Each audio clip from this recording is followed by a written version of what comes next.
If your enterprise agreement is up for renewal anytime soon, you're likely to get what's known as a multiple equivalent offer from Microsoft. And at first glance, it might look attractive. You seemingly get a choice of different discount options from which to choose. But as we know in Microsoft licensing land, things are seldom as rosy as they may appear. In today's episode, we will walk you through how an MEO works and what to do to try to make it more advantageous to your organization. Welcome to the Directions on Microsoft Briefing podcast. I'm Mary Jo Foley, the editor-in-chief here at Directions. I'm your host for this series of podcasts for those interested in the Microsoft Enterprise IT ecosystem.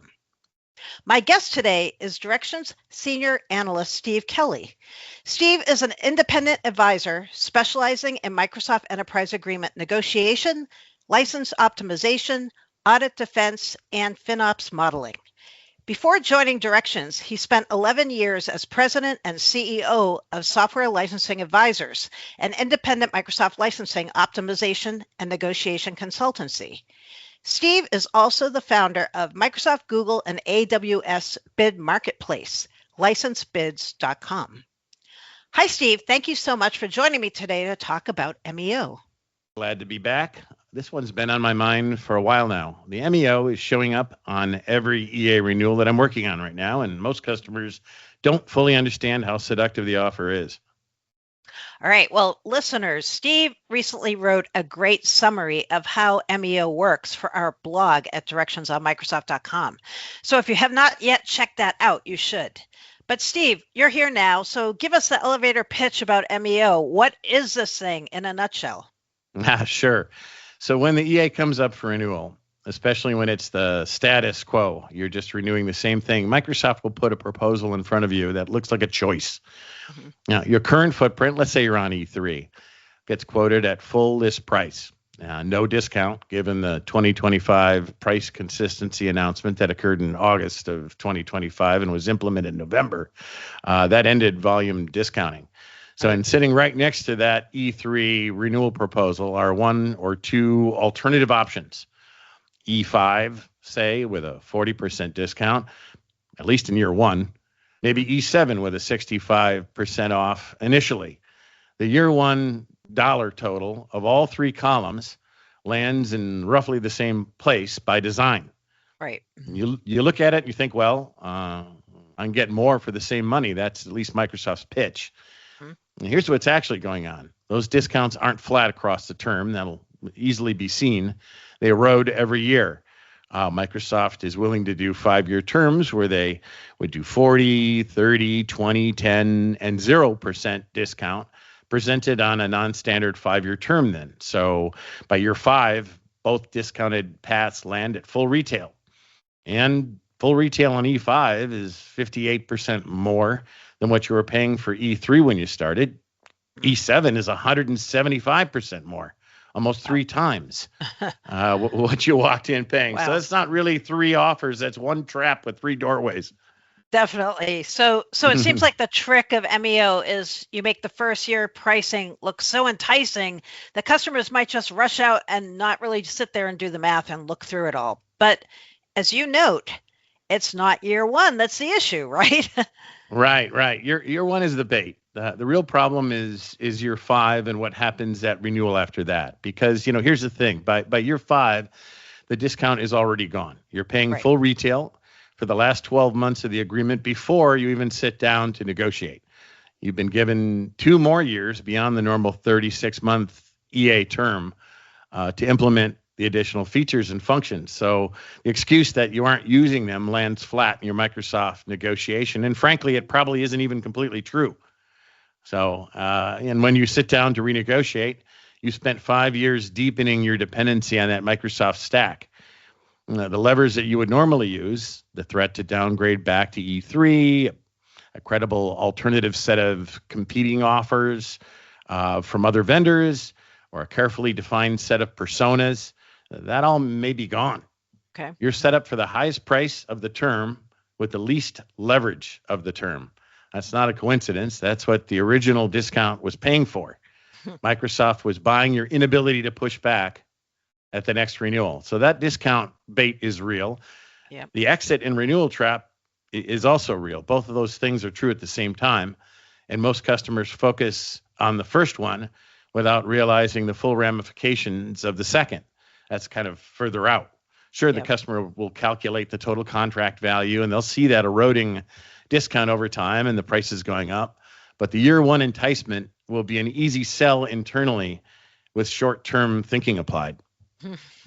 It's like when you go to a store and they give you 40% off and you're like, oh, but it's not the price that I saw last week. It was the original, before sale price. So it's not even a deal. You'd think it was a deal, but it's not a deal, right? Right. Right. So you were talking about the third party solution stuff, and in your blog post, you also talk about this idea that Microsoft makes displacement of these third party solutions that customers might use with something from Microsoft part of the contract. So they'll say something like, "Why not use Microsoft Defender instead of CrowdStrike or Entra instead of Okta?" That's something customers should expect they're going to hear as part of an MEO, right?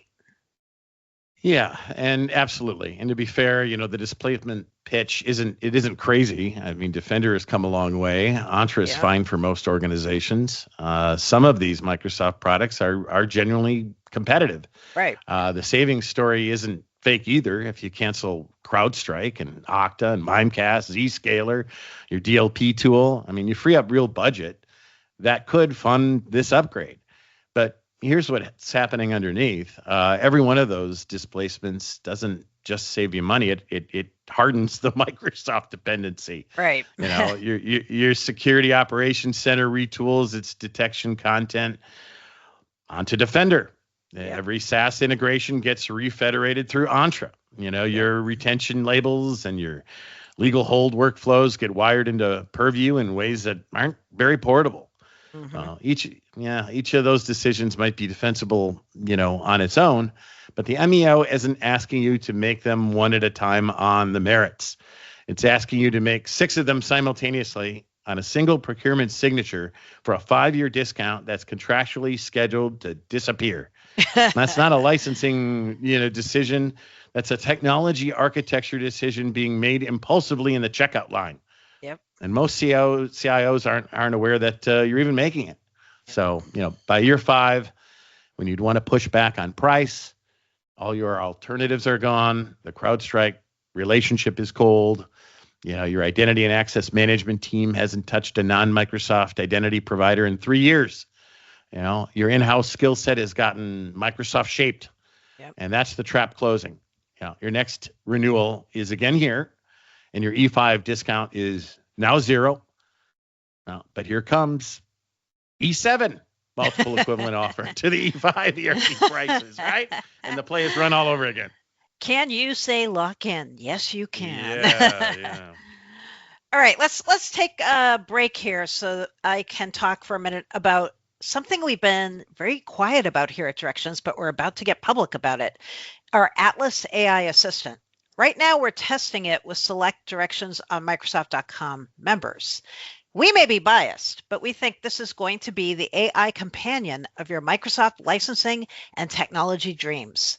We built it to make it simpler for you to find the enterprise-focused Microsoft information that you need. And it's based on the insights of our team of experts who've been developing and curating all this information over the past several years. Once we launch the AI Assistant this July, it will be available only to Directions on Microsoft members. So if you're not already a member, you should check out the different ways you can join by going to directionsonmicrosoft.com, and you can see all the membership benefits there that you could be making use of right now. All right, let's go back to Steve and the wild and crazy world of MEO. So we've been discussing so far that there are a lot of hidden and not so hidden traps in the MEO process. But do not despair, listeners. There are ideas that Steve has for you regarding what your org can do to make things a little better during these kinds of negotiations. So Steve, let's start with your advice about knowing your personas, by which you mean understand which users in your org need which licenses. Talk about that a little more. Yeah, this is the unglamorous one, but it's the foundation for everything else. Most enterprises haven't done a serious license mix assessment of their actual user population in years. Hmm. Other priorities, never enough time. The EA was easier to just re up. The problem is the MEO works partly because of that gap. Right. The account team can sell you a uniform bundle because you can't articulate why a uniform bundle is wrong for you, or at least for a segment of your user population. So if you actually define your requirements, your power users, your knowledge workers, your supervisory and frontline workers, your developers, your contractors, you almost always find that a meaningful chunk of your users are paying for features they'll never touch. It's interesting. I just got off a call with a client this last hour, and they were asking about moving up to E5. Is that a possibility for them? Does it make sense? And we looked at one of the components in E5, which is Power BI Pro licenses. When companies use Fabric FSKUs in Azure, those things are largely worthless. And so you're talking about 18% of the E5 step up right there that provides no value to the majority of your users, and yet Microsoft wants to spread that like peanut butter across your entire enterprise. Yeah. E5 for everyone, right? So Right. once you can show that, and you've got leverage to say no to the enterprise-wide upstack, bundle, you can show the CFO in real numbers what the inefficiency, costs you.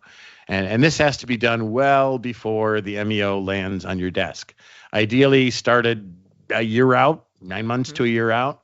Once you're in the negotiation, it's too late to do that work. You're just trying to defend against the offer in front of you. So get ahead of it. Yeah.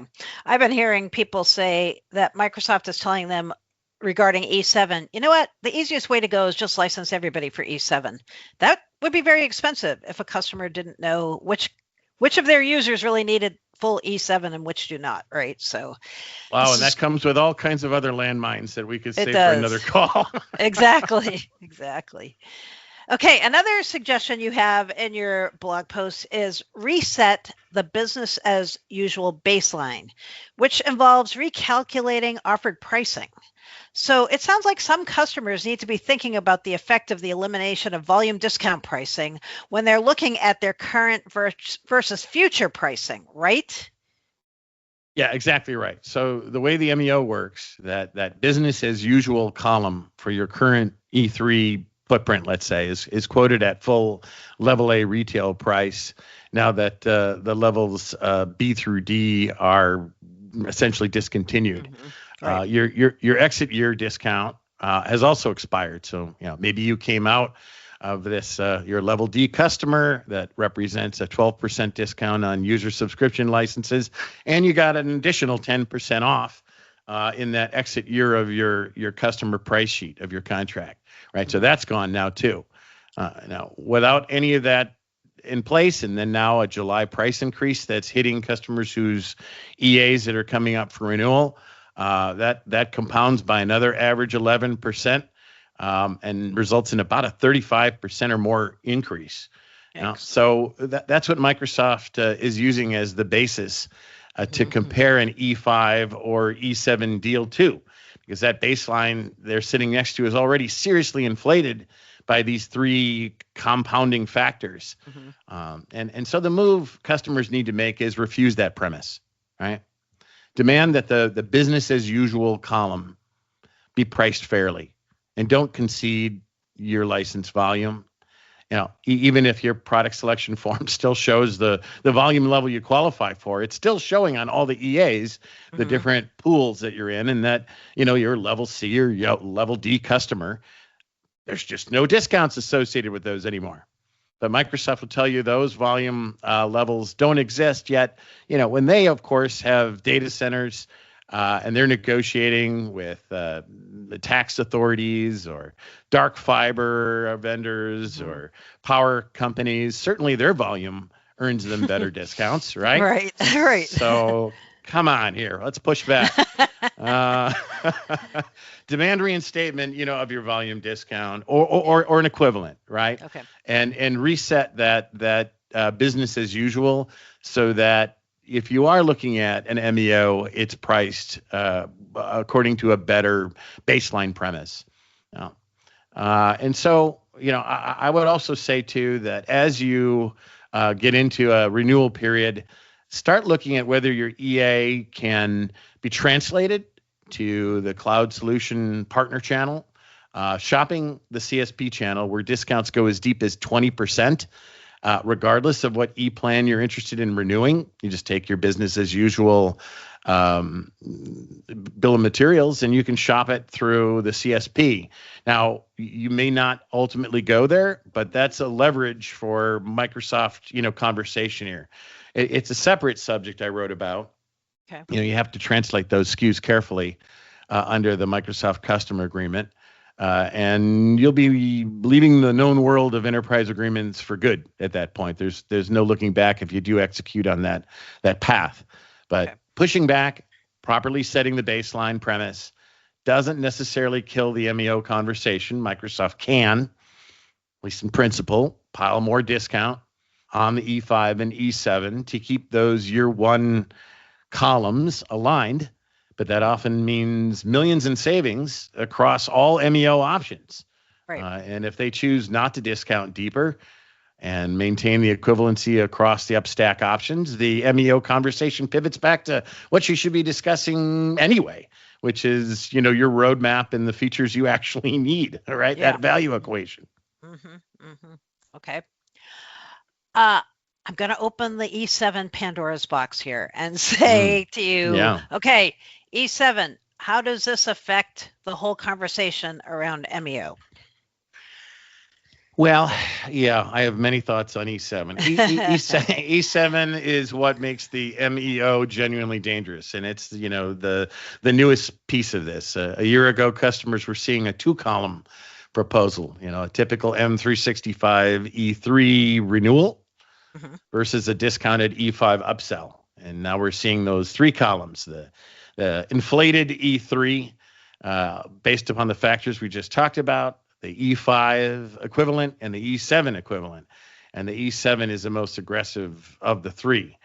The list price on E3 is much higher than E5, $100 per user per month versus $60 for E5 starting July. Microsoft offers a deeper year one discount on E7, sometimes 65% or more, to make that equivalency to your E3 business as usual. And that deeper discount masks the fact that you're starting from a much higher list price. Yep. The erosion is the same shape. By year 5, the discount is largely gone. You've gotten the implementation runway Microsoft will point to as evidence of value delivered, or at least the opportunity to have that value installed, and a likely price increase that has occurred during that 5-year forward-looking EA. So expect that E7 to land somewhere north of $115, and don't be surprised if Microsoft has added new pieces to E7 by then that push it still higher. Or, what we're seeing is other metric-based services that surround E7. Right. So the we're math already gets seeing brutal. that, right? The add-ons to E7, they're already starting to show up. They just introduced E7, but here come the add-ons, right? Yeah, E7 bloat. So yeah, that math gets brutal. The E5 customer at year 5 is paying 58% more than the original E3. E7 paying 175%, almost 3 times. For a footprint they probably didn't request in the first place. They didn't evaluate on its merits. They weren't comparing year one totals out for the entire term and working out as in the kind of the full spectrum of the decision. And what E7 really does structurally is give Microsoft a third doorway into that trap. The customer feels like they have a real choice. 3 options, take your pick, and the comparison stops at year 1. That's the whole point, and that probably resonates more in the C-suite when they look at some sort of a great deal Microsoft is offering. The FinOps folks will see through that, but they may not be the one making the decision. So multiple offers, singular outcome, and snap goes the trap. Watch out for that snapping trap. Okay. Any final parting words of advice for those who are heading into an MEO discussion, Steve? Yeah, I'd say three things. First, don't treat the MEO as a pricing decision. I mean, it's an architecture decision with a procurement deadline stapled to it. Right? Loop in whoever owns architecture at your organization, your architecture review board, your security team, your CISO. Make them sign off on the 5-year vendor displacement plan that the company is about to commit to here. I've run into a few companies that will run CrowdStrike in parallel with the Defender suite, but mostly it's making a vendor commitment to one stack, right? Mm-hmm. So, if they wouldn't approve that plan in any other context, they shouldn't approve it because procurement has a signature deadline. Right. Secondly, if you're signing the MEO anyway, and I get it, sometimes you are, sometimes the executive air cover just isn't there to refuse, mm-hmm. or it just kind of there's a corporate momentum that takes you down that path. Then negotiate two things into the contract. One, flatten out that discount erosion curve, right? So Microsoft seemingly loves to do that 5-year. 50, 40, 30, 20, 10, or 40, all the way down to 0 in your exit year, right? So make sure that you're coming into your final year with a reasonable discount on exit. And demand appropriate amendments like a not to exceed cap on the renewal after this one, thoughtfully written up into this contract. That NTE is the single contractual provision that neutralizes the trap. I just had a company we worked with, and their NTE in their existing enterprise agreement, saved them from Microsoft resetting their E3 tenant at full price and then presenting that E5 MEO, right? So, hey, look, that E3 under a not to exceed clause was significantly reduced. I think they had a 25% discount on that at renewal. And that reset the premise from which the MEOs are based upon, right? Right. And that's millions of dollars when you start taking that times, 20, 30,000 users. Right. So if Microsoft refuses to put it in writing and doesn't do an NTE, I mean, look, that refusal is meaningful because an account team that won't commit to bounded pricing coming into the next renewal is telling you exactly what they intend to do to you, right? Mm-hmm. Right. So you do have to think about what that next renewal is going to look like. And third, start early. We talked about that, right? 9 to 12 months out, when we're doing the persona auditing, if you will, to find out what licensing users really need. Depending on the complexity of your firm, but some of the firms we work with are multinational. They have IT organizations that are around the world. So only kind of what your organization looks like and how far out to maybe plan. But I would say a good solid 9 to 12 months out. The MEO works on a calendar Microsoft typically sets, and the worst negotiations I see are the ones where the customer is inside 90 days. Right. And trying to land something on that short one way. Get ahead of that. Do the personas and value point work. Get competitive quotes in your back pocket in the CSP if you can translate that EA into CSP SKUs. Chart your exit cost. The customers who survive the MEO conversations are the ones that showed up with leverage, not the ones who tried to manufacture it in the final month. Yeah. All right. Yeah. On that note, that's a great way to end it. Thank you so much. This is a great topic and really good suggestions for our listeners. So thanks. Yeah, thanks, Mary Jo. Always a pleasure. And for anyone facing a renewal in the next year, take a look at that article, run that math and don't sign anything until that full 5-year MEOs are priced fairly against your selected architecture and your deployment velocity. Okay. I would like to remind our listeners they can find lots more coverage of all things Microsoft related on directions on Microsoft.com. Thank you so much for listening. If you have questions, comments, or any topics you would like to hear the directions analysts cover in one of these podcasts, please do not hesitate to contact me via X or Blue Sky.